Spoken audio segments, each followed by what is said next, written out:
Good morning guys, araw nga ng linggo ngayon at kagigising lang natin. So wala na si Commander, pumasok na siya sa work. Tapos ito namang mga mini bossing ko, ayan, naglalaro at kung ano na mga inaatupag. Bali ako na lang palang hindi kumakain ng almusal, kaya ayan, magluluto na lang ako ng itlog. Tapos sasabayan ko ng kokwa. Yan, yun ang iinumin ko ngayon, mag-cheat muna ako. Isang beses lang naman sa isang linggo.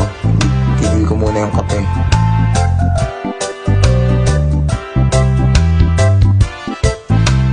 Ito yung tray na nabili namin kahapon sa recycle. 2,000 yen. So, about 700 siguro sa peso. Ang ganda pa niya. Para pa siyang bago. Siguro pag binili mo to ng brand yun, nasa 3,000 to 4,000 yen. And guys, sa ngayon, so ngayong umaga dito lang muna tayo sa bahay. Wala naman tayo masyadong gagawin kasi naglaban na si Mami. Pero sisilipin pa din natin, baka may mga damit pa dyan. Pero pag konti lang, hindi na natin lalaban, sayang sa tubig tsaka sa sabon. Tapos maglilinis ng bahay.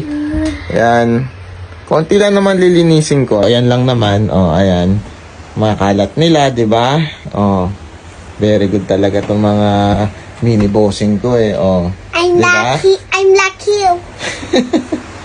Ayan, pagkatapos, ano ba, maghuhugas ng plato.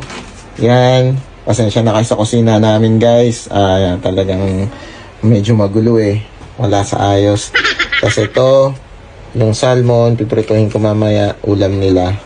Tapos magsasaing. Linis din tayo ng CR. Tapos, onting vacuum, walis-walis. Yun lang guys. And linisin muna natin tong CR.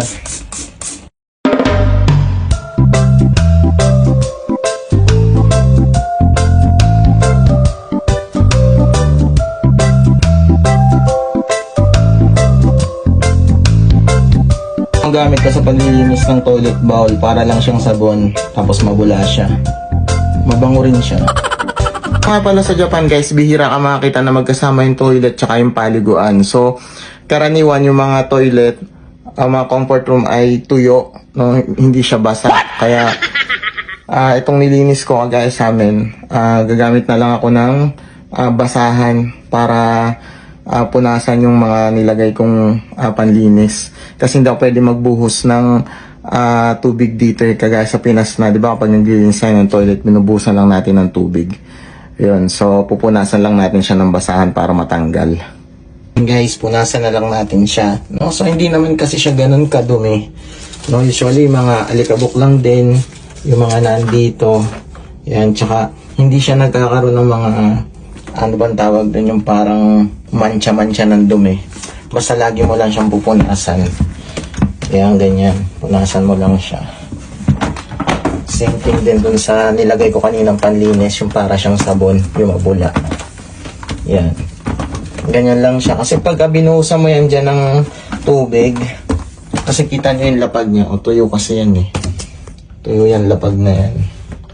So yun din yung kagandahan pagka mag-CR ka, parang ang linis sa pakiramdam din kapag tuyo yung lapag.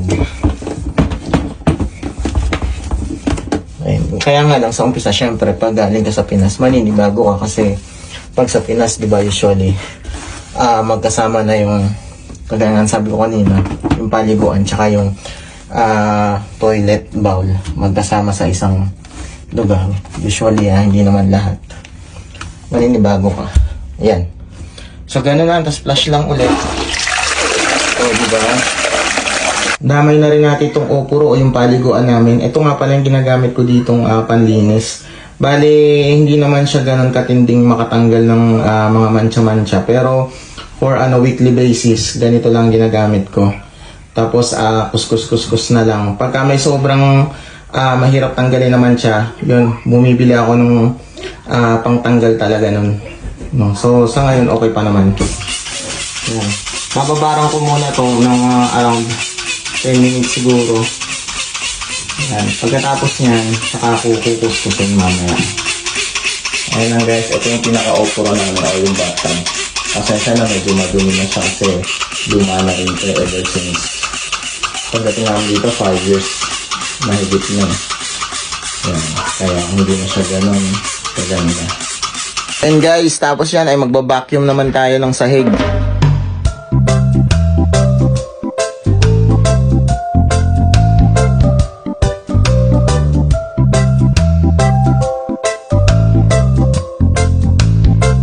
Bira guys, niligpit ko na to kanina nagkalat na naman sila. Paano ko babacuumin yan, di ba? Boy kulit. Yeah? Niligpit ko niyan kanina Hindi ko na tuloy mababacuum yan. Mamaya na lang. Woo! Ayaw daw ni Boy Kalma ng salmon, kaya yan. Nag-request siya, itlog na lang daw na scramble. Yun ang request niya. So, papakainin sana natin siya ng salmon, kaso hindi niya trip ngayon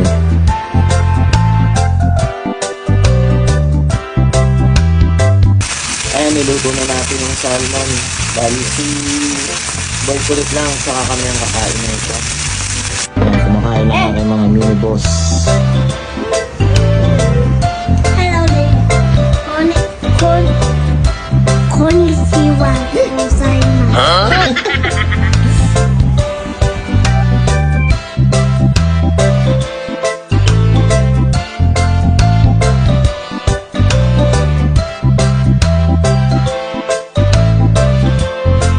Dito pala sa Japan guys, sa sobrang taba ng utak ng mga Hapon, may ginawa silang remedyo ngayong summer para sa kapag sobrang init sa katawan natin.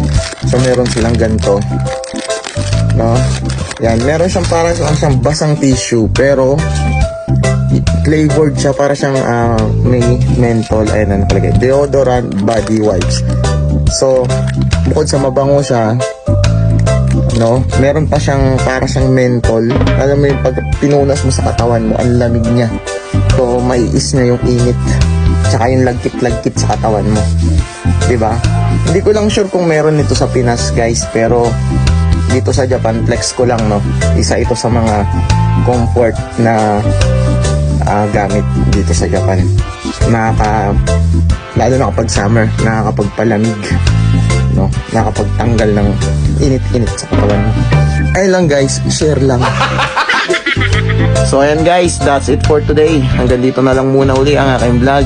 Maraming salamat sa patuloy na panonood sa aking mga vlogs at sa inyong suporta. Till next time, sayonara!